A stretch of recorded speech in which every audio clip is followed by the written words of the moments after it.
What is Fairy Day? Yes, you heard it correctly. There really is an International Day of the Fairies.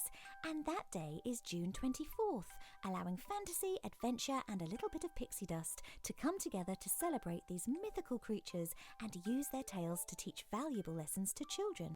So what is a fairy? A modern-day description of a fairy is a small, human-type creature, usually female with magical powers. Commonly found in the folklore of many European cultures, the origin of fairies is found within a collection of myths and stories.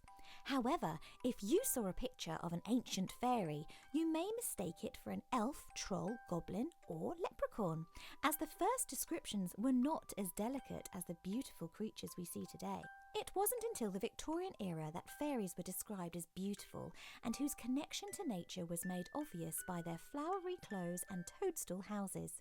They then became very popular in stories and plays, especially after J.M. Barrie's Peter Pan and the famous Tinker Bell.